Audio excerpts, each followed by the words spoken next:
আসসালামু আলাইকুম, good morning সবাইকে। আজকে 21শে সেপ্টেম্বর 2025।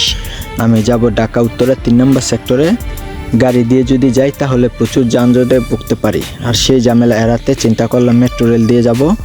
আর সিট নিয়ে বসতে হলে আমাকে যেতে হবে মতিঝিল থেকে, আর সেই জন্য চলে আসলাম মতিঝিল মেট্রো রেল স্টেশনে। আর এখানে আসার পরে দেখলাম আজকে তেমন একটা ভিড় নেই, কারণ বেলা 11টার উপরে বেজে গেছে, যার যার কর্মস্থলে মানুষ চলে গেছে। তবে এখানে টিকিট কাউন্টার দুই প্রকার, একটা স্বয়ংক্রিয়ভাবে আর একটা অফিসারের কাছ থেকে।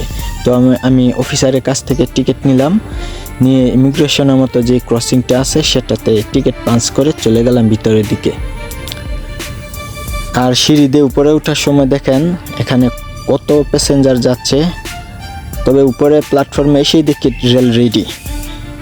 তবে সিট না পাওয়াতে আমার তেমন কোনো একটা খারাপ লাগেনি, কারণ যেহেতু আমি টুকটাক ভিডিও করব সেই জন্য দাঁড়াতে হবে আমাকে।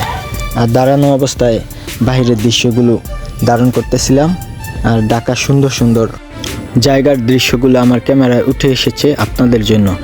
এবার দেখুন জাতীয় সংসদ ভবনকে দেখা যাচ্ছে এবং এর চারপাশে যে সুন্দর সবুজ দৃশ্যগুলো, খুবই উপভোগ্য একটি বিষয়। তবে আমরা যেতে যেতে এক পর্যায়ে মিরপুর ক্রসিং করে অলরেডি উত্তরার বর্ডারে প্রবেশ করে ফেলেছি। এটা সম্ভবত উত্তরা দক্ষিণ সেন্টারের দিকে, এবং এটা অলরেডি দিয়াবাড়ি মেট্রো রেল স্টেশনের কাছাকাছি চলে আসছে। এই যে আপনারা দেখেন এখানকার দিয়াবাড়ি যে লেকটি কত সুন্দর, মনোমুগ্ধকর। তবে আজকে তেমন একটা আবহাওয়া ভালো না, আর সেই জন্য এখানকার দৃশ্যগুলো ভালোভাবে উঠে আসেনি। তবে আপনাদেরকে অন্য একটি ব্লগের মাধ্যমে আমি দিয়াবাড়ি লেকটি দেখাবো, আশা করি ভালো লাগবে। আর ভিডিওটি যদি ভালো লাগে অবশ্যই শেয়ার করে দেবেন এবং মেট্রো রেলের সাথে থাকবেন। এটা আমাদের একটা জাতীয় সম্পদ, খুবই সুন্দর চমৎকার একটি স্থাপনা।